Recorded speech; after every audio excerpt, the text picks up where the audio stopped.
Je suis papy le tugue, papy le tugue.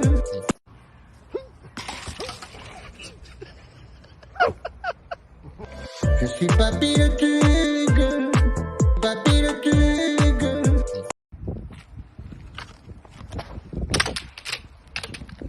Je suis papy le tugue, papy le tugue.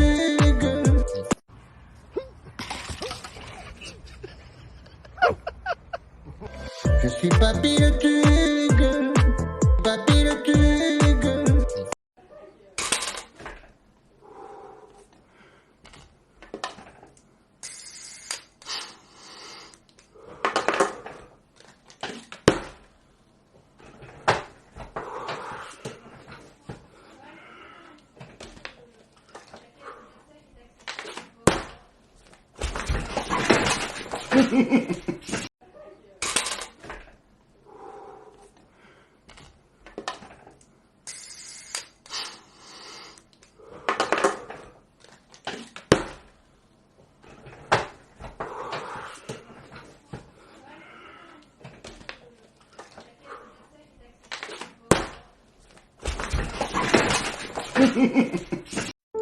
Trois choses à savoir sur le soleil, vrai ou faux.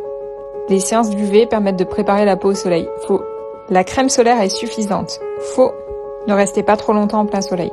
La réverbération du sol augmente l'exposition, et oui, c'est vrai. Bonjour, tenez. Combien je vous dois? Madame, bonjour, merci. Ça fera 50 € s'il vous plaît. 50 €? Ok. Tant pis. Tenez. Merci. Il manque 10 € madame, s'il vous plaît. Ah ok, attendez. 2 €. 4 €. Voilà, le compte est bon. Merci. Oui, j'ai décidé de me débarrasser de mes petites pièces aujourd'hui. J'espère que ça vous dérange pas. Non, pas du tout. Oh, attendez, j'ai oublié de vous demander, est-ce que vous faites encore les t-shirts Levi's, là, juste avec l'imprimé classique? Il me reste encore plein de petites pièces. On est en rupture. Ah, dommage. Bon, bah tant pis. Ouais, dommage. Attends, encore une astuce Instagram. Du coup, avis à toute la team FBI, Secret Out partie 2. Est-ce que ça t'arrive toi aussi d'avoir des gens qui te DM mais tu sais pas à quoi ils ressemblent parce que la photo de profil elle est toute petite? Si c'est un compte public, ça va. Mais si c'est un compte privé, t'es obligé de t'abonner pour aller voir quelques photos. Mais si tu veux faire ça discrètement, j'ai la solution pour toi et je te montre ça tout de suite. Je te montre avec mon compte, c'est facile. Tu vas sur internet et tu tapes iZoom. iZoom avec 2 U. Donc je sais pas comment on le prononce. Ensuite, tu cliques sur le premier lien, View Instagram, et là tu vas mettre le nom de la personne que tu recherches, donc son compte Instagram. Je te montre avec le mien, il y a une petite girafe.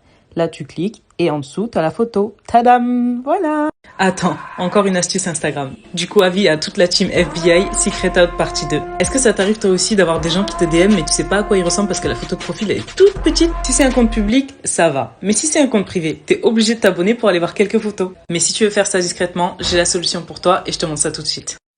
Je te montre avec mon compte, c'est facile. Tu vas sur internet et tu tapes iZoom. iZoom avec 2 U. Donc je sais pas comment on le prononce. Ensuite, tu cliques sur le premier lien, View Instagram, et là tu vas mettre le nom de la personne que tu recherches, donc son compte Instagram.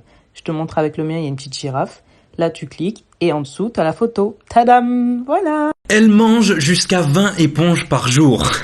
Elle, c'est Emma Thompson, une Anglaise qui a un délire particulier, elle graille des éponges. Mais attention, elle a quand même quelques exigences parce qu'elle retire le côté grattant de l'éponge avant de l'avaler.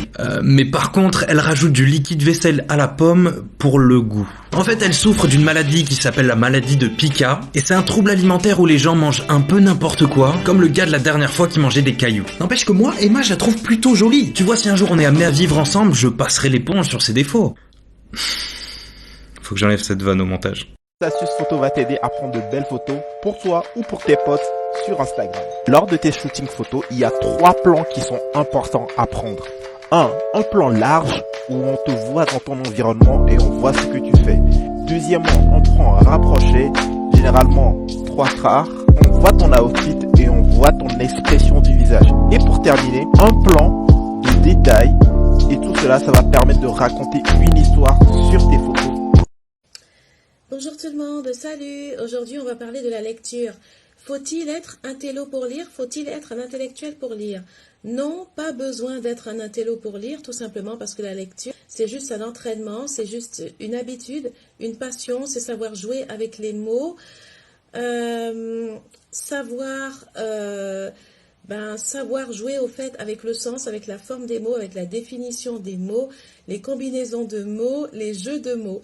Donc vraiment,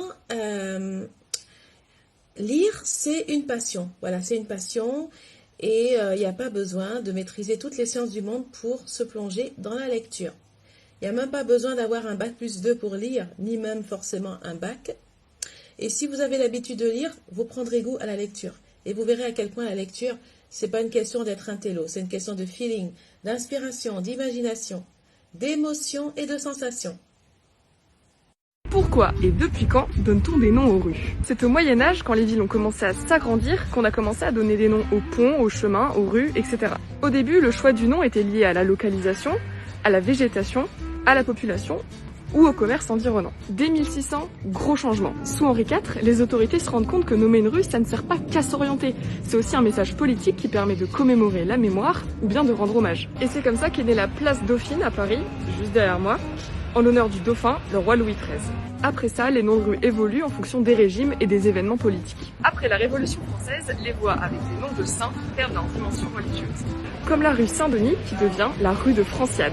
Et au 19e siècle, nouveau tournant, on nomme de plus en plus les rues en fonction des personnalités ou des événements. Hop, gros boom de toutes les voies appelées Léon Gambetta ou de la République. Encore une fois, c'est toujours les mêmes qu'on zappe, puisque seuls 2% des rues en France portent le nom de femme. Connaissez-vous le rôle du chien d'alerte ? Certains chiens sont éduqués pour détecter les crises d'épilepsie avant qu'elles se produisent, à partir de l'odeur dégagée par l'individu pendant la crise. Le chien signale à son maître l'arrivée de la crise, lui permettant de s'isoler, de contacter un proche ou de prendre un médicament. Durant toute la durée de la crise, il reste allongé à ses côtés afin de le soutenir. Une fois la crise passée, le chien peut aller chercher un téléphone, des médicaments ou tout ce qui aide généralement l'individu. Ils sont d'une grande aide aux personnes épileptiques et réduisent leur crainte de se retrouver dans une situation dangereuse.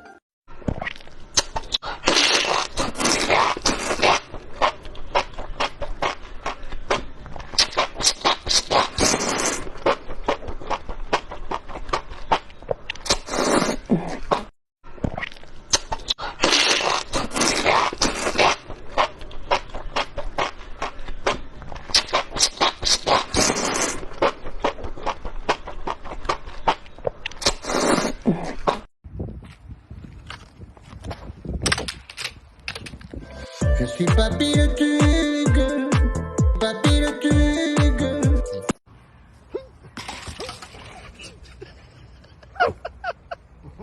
Je suis papy le tigre, papy le tigre.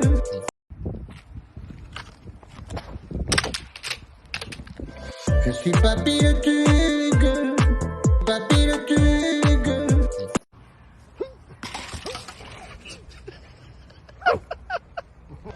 Je suis papy le tigre.